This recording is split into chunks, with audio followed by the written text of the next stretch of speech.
US tariff එක ගැන මෙතන කතා නොකරමු. ඉන්දියාවට hina වෙන්න එපා හොඳේ. ඒ කට්ටියට වැටිලා ඉන්නකොට hina වෙන්න එපා. මොකද අපි වැටිලා ඉන්නකොට අත දුන්නේ මේ මිනිස්සු විතරයි. There is one thing that I want to tell you. It ain't over until the fat lady sings. hina වෙනවනේ අපි දැක්කනේ. ඉන්දියාවට hina වෙන්න එපා. ඉන්දියාවේ හිතුව 15ටයි කියලා. අපිත් හිතුව 15ටයි කියලා. भारत के पड़ोसी और मित्र श्रीलंका ने अमेरिका को व्यापारिक हठवार, अहंकार पर पूरी दुनिया के सामने बेनकाब कर दिया। India is now saying, look, Washington, enough is enough. Our economic policy will not be dictated from Washington, said India.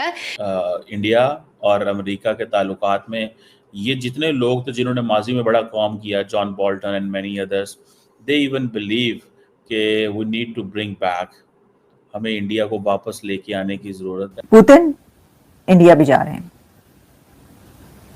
और वहां पर जो है उनकी बड़ी मुलाकातें होंगी।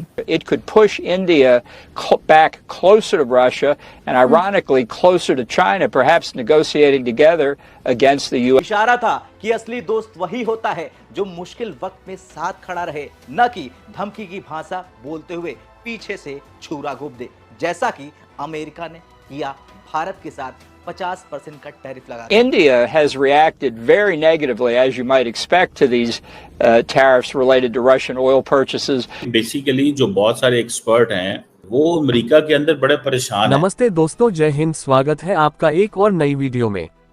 तो दोस्तों, इस समय की एक नई डेवलपमेंट ये हुई है कि आपको तो पता ही है कि भारत और अमेरिका के बीच में टैरिफ को लेकर टसल चल रही है। अमेरिका भारत के ऊपर अतिरिक्त 50% का टैरिफ लगा दिया है। अब इसके खिलाफ तो भारत के एक पड़ोसी देश श्रीलंका ने भी भारत का साथ दिया है।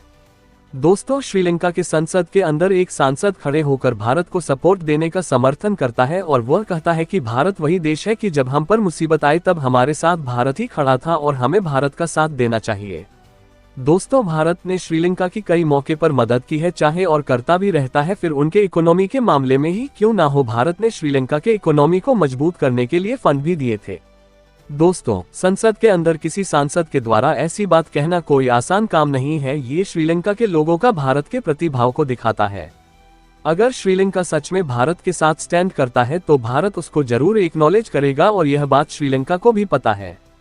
तो चलिए वीडियो में आगे चलते हैं और देखते हैं कि इस पर क्या है रिएक्शन। अमेरिका सोच रहा था कि ब्रिक्स को तोड़ देगा, लेकिन नतीजा इसका बिल्कुल उल्टा हो गया।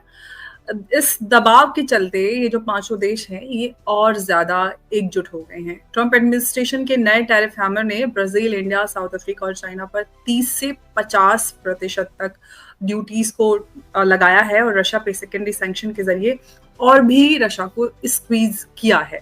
लेकिन इस बार ब्रिक्स कंट्रीज अपनी सोलो फाइट नहीं लड़ रहे। ब्राजील ओपनली कह रहा है कि जॉइंट ब्रिक्स रिस्पांस चाहिए, not individual deals with USA. तो ये जो अपने आप में बड़ा डेवलपमेंट है, यूएस हेजेमनी को काफी चैलेंज कर रहा है। मोदी सरकार ने लूला, शी जिनपिंग और पुतिन से डायरेक्ट डायलॉग किया है। और क्या इंडिया की ये बैलेंसिंग एक्ट, एक तरफ ब्रिक्स की सॉलिडारिटी और दूसरी तरफ यूएस से टाइज लॉन्ग टर्म चलेगा, किस तरह से इसके नतीजे नजर आएंगे? क्या ब्रिक्स अब अमेरिका को जो अमेरिका का ग्लोबल ट्रेड का डंडा है उसके खिलाफ एक नया इकोनॉमिक जो है अपना एक वो खड़ा कर लेगा? और जो नई एक हम मल्टीपोलर वर्ल्ड ऑर्डर की बात कर रहे हैं, कई सारी चीजें हैं जो हम आज पूछेंगे।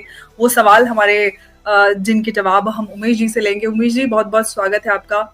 जय हिंद, नमस्कार। जय सिया राम अंबर जी। जय सिया राम उमेश जी। उमेश जी, अमेरिका ने ब्रिक्स जो कंट्रीज हैं इनको आइसोलेट करने के लिए टैरिफ्स लगाए, लेकिन अब ये उल्टा ही पड़ता नजर आ रहा है। ब्रिक्स कंट्रीज एक साथ जुड़कर ये जो अमेरिका का टैरिफ वॉर है इसको एकजुट होकर जवाब देने की जुगत में है। आगे ये सारी चीजें आ रही हैं। ये जो ब्रिक्स की एकजुटता है और मजबूती के साथ आगे बढ़ रहे हैं, क्या यूएस हेजेमनी को चैलेंज कर पाएंगे? देखिए, यूएस हेजेमनी का ऐसी बात है कि यूएस खुद ही अपने पांव पे कुल्हाड़ी मार रहा है। सबसे पहले तो उन्होंने यूक्रेन वॉर के अंदर रशिया के एसेट्स फ्रीज कर दिया था, $300 बिलियन। फिर वो स्विफ्ट का सैंक्शंस लगा दिया था। फिर लोगों को उनको बैंकिंग नेटवर्क से उनको बाहर कर दिया। उनके एसेट सीज करने के बाद अब रशिया ने क्या किया, ऑल्टरनेटिव पेमेंट मैकेनिज्म्स के ऊपर बात करना चालू किया और तब उन्होंने इंडिया और चाइना के साथ लोकल करेंसी ट्रेड चालू किया। आज ऐसी बात है कि रशिया कंप्लीटली डी-डॉलराइज हो चुका है और उसकी ग्रोथ हो रही है 2% पे, जबकि अमेरिका के अंदर बातचीत हो रही है कि शायद वो इस बार रिसेशन में जा सकता है। अब देखने वाली बात है कि भारत और चीन रशिया से दोनों तेल ले रहे थे, तो व्लादिमीर पुतिन और नरेंद्र मोदी के जो रिश्ते हैं, कहीं ना कहीं वो ऐसे देख के डोनाल्ड ट्रंप को एक तरह से कॉम्प्लेक्शन हो गया।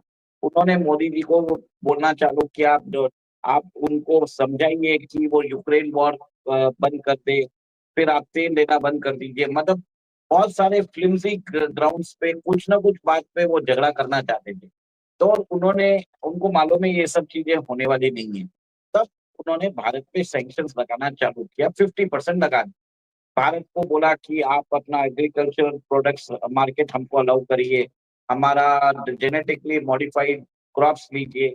मतलब ये अमेरिका के सबसे स्टॉन्च एडमिनिस्ट्रेशन, सबको मालूम है कि भारत अलाउ नहीं करेगा, तो कहीं ना कहीं वो भारत से कोई ना कोई मैटर पे वो झगड़ा करना चाहते थे और सैंक्शन लगाना चाहते थे, क्योंकि वो चाइना पे सैंक्शन नहीं लगा सकते, क्योंकि चाइना के पास रेयर अर्थ मटेरियल्स है और रेयर अर्थ मटेरियल्स अगर चाइना ने देना बंद कर दिया तो यूएस इकोनॉमी खत्म हो जाएगी, कोलैप्स हो जाएगी।